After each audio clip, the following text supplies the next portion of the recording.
now disrespected me, I'm going to punch him out. But this is their interpretation, not objective fact. Now, there are theories of emotion. We're going to talk about a couple of those now.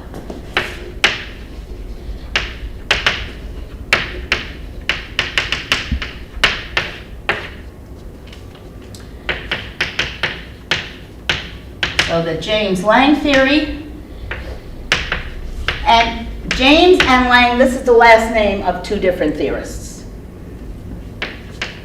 Cannon-Bard and Schachter's two-factor theory.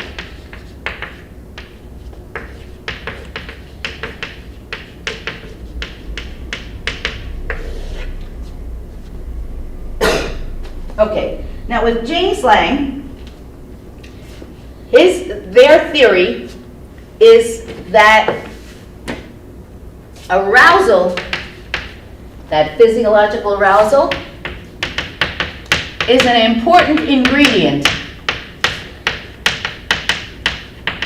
of emotions.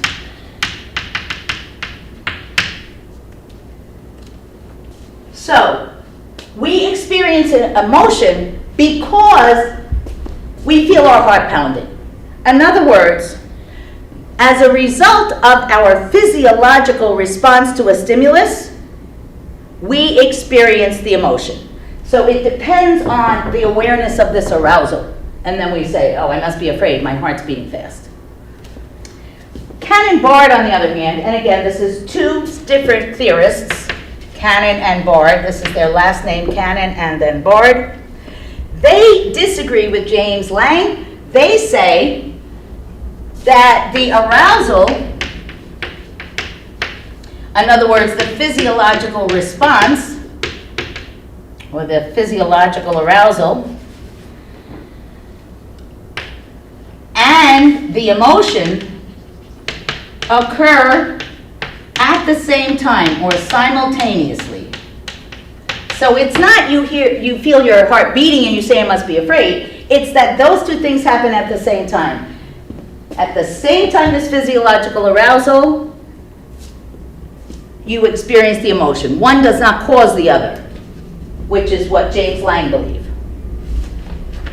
Now, Schachter's two-factor theory talks about the fact that it is hard to separate out the arousal from our interpretation of what caused the arousal.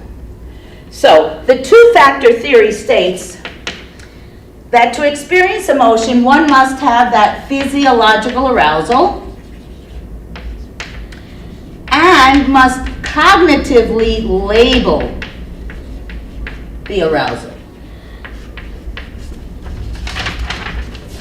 So he did an experiment where he had two groups. Both groups were injected with adrenaline, which is a stimulant. But one group was told, this really doesn't have an active ingredient. The other group was told, this injection may cause your heart to race, may cause you to feel like you just had a lot of caffeine. They then had a stooge in the room. And a stooge in social science research is somebody who is working with the researchers, but who the participants think are like themselves, they just showed up for the experiment and don't know what the full agenda is, other than what they were told by experimenters.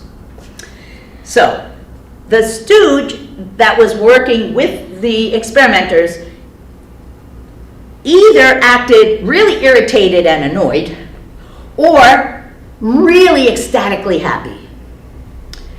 And people in the room with either of these emotional stooges, the ones that were in the group that were told that the injection is not going to impact you physically, they kind of caught the mood of the stooge and assumed their physiological arousal was due to that stooge influence. The ones who had been told this injection may cause your heart to race, it may be feeling like you drank too much coffee, regardless of the mood of the stooge, they said, no, I know this is why my heart is racing, because of the injection. So this is the point Schachter makes. It's not just about the physiological arousal, but what interpretation you attach to that. I'm sure you've been in a situation where, I don't know, maybe you're on a blind date, or you were in a situation that's very formal, and you notice you got a paper cut or something, okay? But you're not really attending to it because there's other important stuff going on, okay? Under other circumstances, if you were home and you noticed you were bleeding, it might be, oh geez, that stings, you know, and then you're going to attend to it. Because you're not really thinking about it. Your thinking is focused on something else. So Schachter's point is there have to be both those pieces. You have to both have the physiological arousal that comes with the activation instantaneously of this sympathetic nervous system, but you then must interpret what does it mean and label it accordingly. So, arousal fuels emotion, but cognition, our thinking, directs it. And in any situation, there are two ways to cope. Either, if you can, change the situation, but we can't always do that. What we can do, if we can't control the situation, is control how we feel about it, what we tell ourselves that means. So if your boyfriend breaks up with you, you can tell yourself, well, obviously, you know, I'm old, I'm fat, no wonder he broke up with me. I'm surprised he stayed with me this long. That's not going to help you be recovering from the breakup. It's going to make you want to get out on the ledge. But alternately, the same objective event occurred, you can tell yourself, he doesn't know what he's missing. There's going to come a time when he's going to realize the person that he let go, but I'm going to be with a hero, not a zero. So it's all about what you tell yourself stuff means. And that's the point here. The average person doesn't think we have control over this. You feel an emotion, you're at the mercy of the emotion. And what I'm trying to tell you is we can somehow, sometimes, after the initial shock, obviously when something horrible happens right that minute, you're not thinking straight. But you can then channel your emotions. You can channel what you interpret it to mean so that you don't necessarily experience the kind of stress that might otherwise follow from it. Now, everybody, especially New Yorkers, and especially now, experience stress. We can define stress as a pattern of responses that kind of tip us over. In other words, they exceed our ability to cope. They strain our ability to cope. So it kind of gets us off balance. That's stress. Stressors, on the other hand, are events that are disturbing, either internal or external, that cause us stress. But once again, how an individual deals with stress has everything to do with what we've been talking about, what we tell ourselves it means. Now, part of our emotional reactivity is something we learn from those around us, from our parents, but we can also learn how to manage stress, and that's very important. So, behavioral medicine is focused on modifying behavioral sources of illness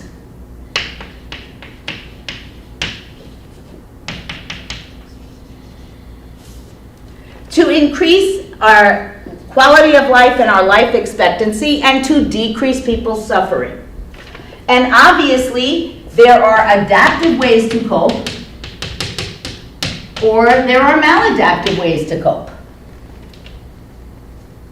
And behavioral medicine looks at some of these behavioral sources of illness, but also the opposite. Behaviors that we can do that make us feel better. Health psychology is psychology's contribution to behavioral medicine.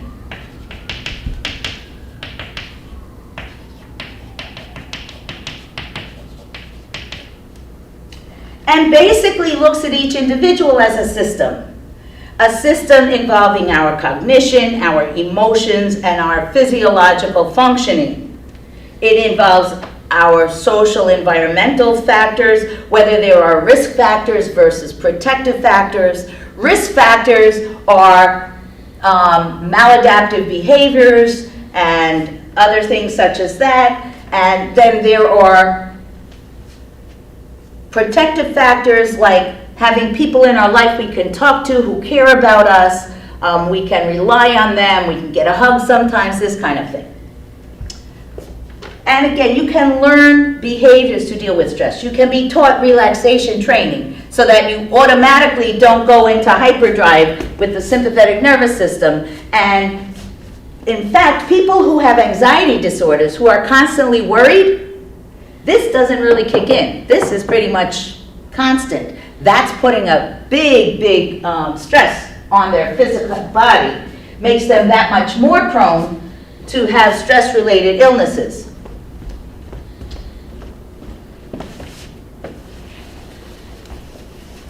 Now, a physiologist,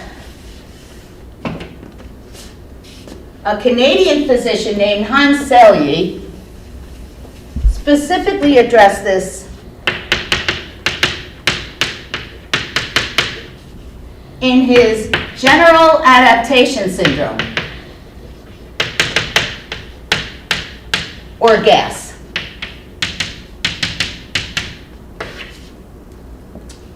Now, he didn't really consider environmental or social factors because, again, he was trained as a physician. So he's under the medical model, kind of tracing everything to something physical or physiological. So he says there are 3 phases. When somebody is exposed to chronic stress over the long haul,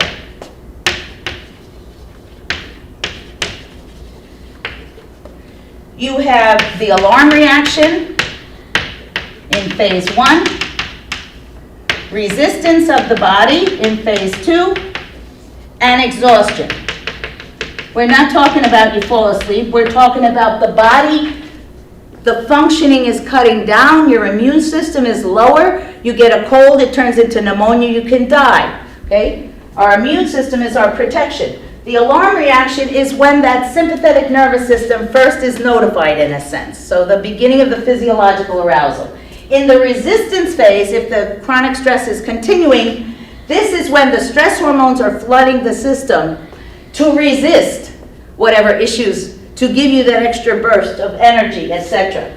But again, over the long haul, if the sympathetic nervous system continues to be present and the parasympathetic doesn't have an opportunity to calm the body because you're constantly anxiety-ridden, the body goes into exhaustion. This is when the immune system is not working properly, when you have major negative health consequences, heart attack, stroke, high blood pressure, etc. When people have no control over what's happening to them, this is a major stress factor that can very negatively impact how we function and how we are healthy or not. People who are optimistic literally live longer because they have a more positive view. People who are pessimistic are more likely to not have pro-social or adaptive responses to stressful situations. Now you have post-traumatic stress disorder,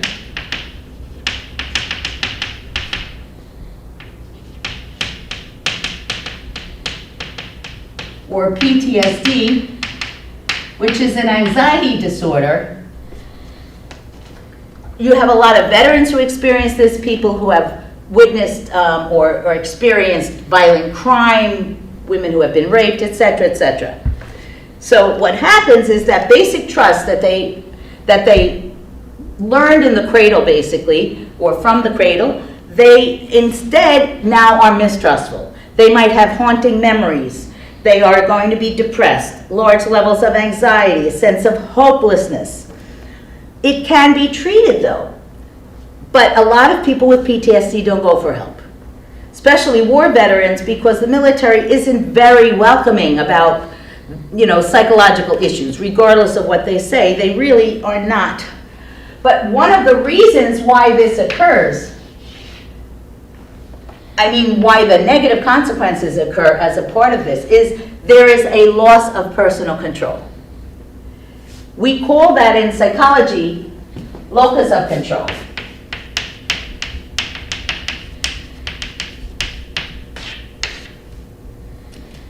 So the loss of control by itself, that perception you can't do anything about anything, is going to increase your stress level, is going to keep the sympathetic nervous system activated. You develop a kind of learned helplessness, where even if you see an opportunity to get out of that situation, you don't recognize it as such. So this has also been called battered women syndrome. People question, why do abused women stay with their abusers? This is why. They are conditioned. Remember conditioning. They were conditioned to believe, anywhere I go, he can get me. Might as well stay here. Okay? At least I can see where he is, instead of him popping out from between two cars and shooting me in the head. Okay. There are commonly two types of personalities. You may have heard of type A and type B. Most people, especially in America, and a lot of parents, are ignorant about the differences. So type A is that perfectionist, hard driving, very often aggressive, very often angry and competitive and hard driving. So they may be achievement oriented, but they also are more prone to die young from stress related illnesses like heart disease, etc. They're also very hard to be around, because everything's got to be perfect. And no human is ever going to be perfect. That's just the way it is. Type B are equally achievement-oriented, but more relaxed about it. So you want to aim for this, not this. Okay? When you have, when you are type A, when you have that loss of control, and your immune system is not functioning properly, your immunity is decreasing. There are two types of white blood cells: T cells and B cells. Most people have heard of T cells because for those that have HIV or AIDS, the T cell count is a gauge of how healthy you are, how much of the disease is in your system, or rather how your immunity is functioning. Because, you know, with AIDS or HIV, the immune system is a very critical part of whether you live or die, or how you are physically. So T cells and B cells are part of this immune system, and they're white blood cells. We know for a fact that when you experience stress and you tell yourself, this is going to kill me, it just might. If, on the other hand, you tell yourself, this is horrible, but I'm going to make it through, then you probably will. Literally, studies have been done with cancer patients, exactly the same type of cancer, exactly the same chemotherapy, etc. But the people who have the positive outlook and social support tend to live longer than those without those two things. So attitude does matter. It's not just whatever happens, happens. Now, one way to try to bring under voluntary control what is normally not under voluntary control is something called biofeedback.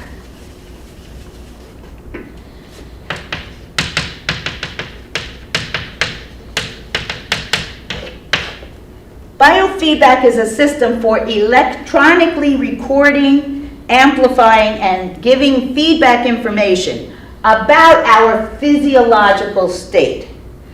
Things that normally are not within our voluntary control. Stuff governed by the autonomic nervous system is typically not in our voluntary control. It happens automatically. But with biofeedback, you have electrodes placed on you. It is non-intrusive. You are taught relaxation training, and this has been done, for example, with people who have experienced heart attacks or have asthma, because stress makes that worse, those two conditions worse, as examples. So there's a computer screen in front of them, and they can see if the thing is spiking. And the person who is working with them, the therapist or whomever, can remind them and cue them for the relaxation training or the deep breathing to bring on the relaxation response. And then they can visually see that they can learn to control what normally is not within their control. Because we know negative emotions have consequences. And those who experience stress and tell themselves, this is really a problem for me, I'm never going to be able to deal with this, experience more pain, can have more problems with, say, in vitro fertilization, can have more insomnia issues, and it suppresses the immune system. So, one thing I want you guys to take away from this is we do have a choice in terms of how we respond in emotional situations. And that's the end of emotion, stress, and health.